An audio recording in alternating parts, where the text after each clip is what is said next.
make the white sauce first. Melt the butter on low heat until it completely turned into liquid. Then turn the heat off and add 25 gram plain flour in.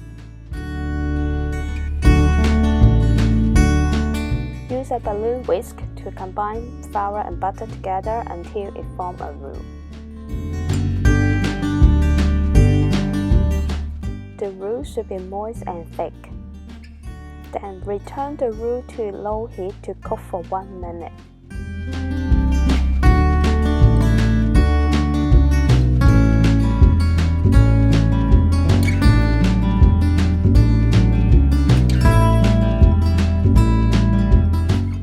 Add 500 milk gradually, 1/3 at a time.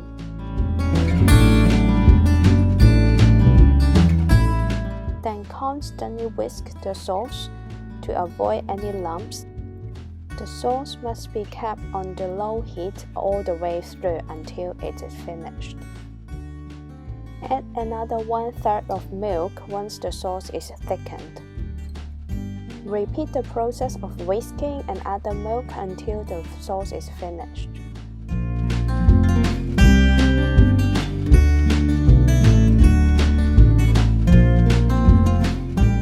But how do I know the sauce is done? You could use a metal spoon to test. There should be a layer of sauce coating on the spoon's back. It's the sign of a thickened sauce. Then you can turn the heat off and season the sauce with black pepper and salt.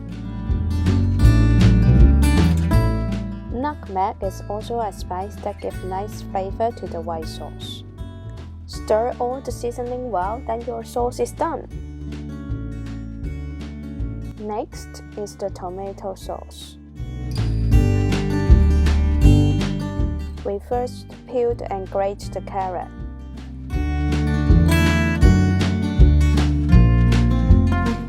Then peeled and diced half onion.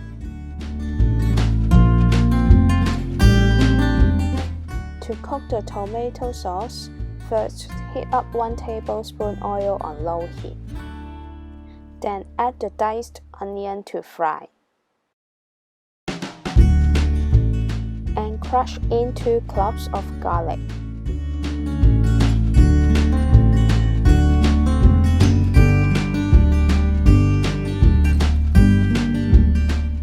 Fry the onion and garlic until onion turns transparent and they are very aromatic. Then now is the time to add the grated carrot and mix all ingredients well. Then add 1 tin tomato and mix it well. You have to break down the plum tomato to release the juice. You can add a small amount of stock or water if there is not enough moisture. Then put the lid on to simmer for 15 to 20 minutes on low heat.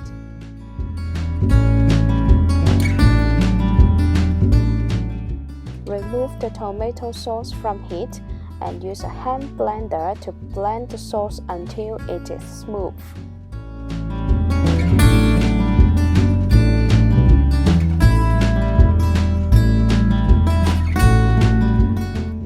Then add some chopped basil to give flavor to the sauce.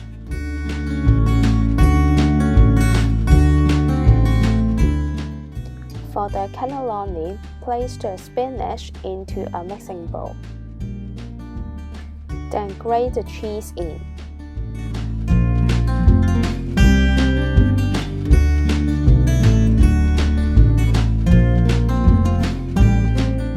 Then put 1 tub of ricotta cheese in. If ricotta cheese is not available, you can choose other type of soft cheese to replace, and then mix all the ingredients well. Give more flavor to the filling by adding black pepper and salt.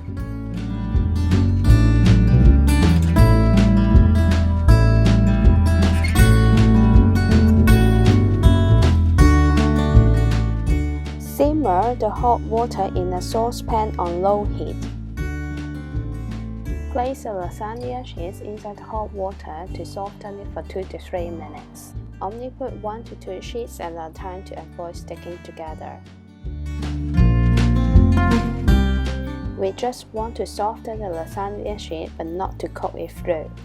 So only leave the saucepan on low heat to avoid bubbling the water.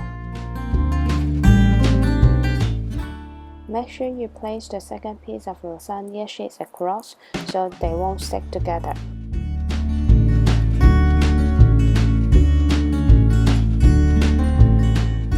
Take out the softened lasagna sheet and place it on a clean, dry chopping board. It could be burning hot, so make sure you use a tongue to take it out. Then place in about 1 tablespoon of the filling to the bottom of the lasagna sheet. Then carefully roll up the cannelloni.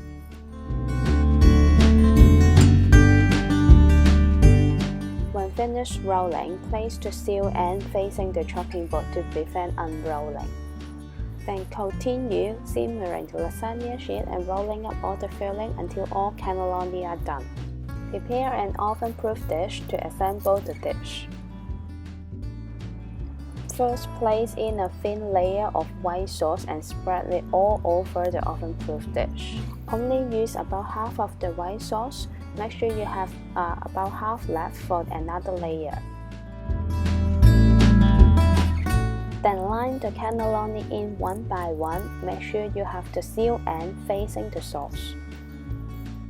The cannelloni should be nicely putting next to each other, and then add all your tomato sauce on top, covering all the cannellonis.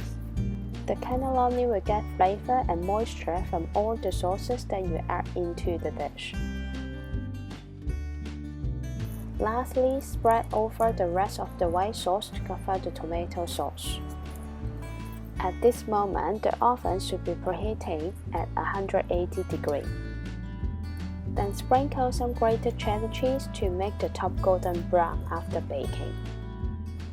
Then place the dish inside the oven to bake for 30 to 35 minutes.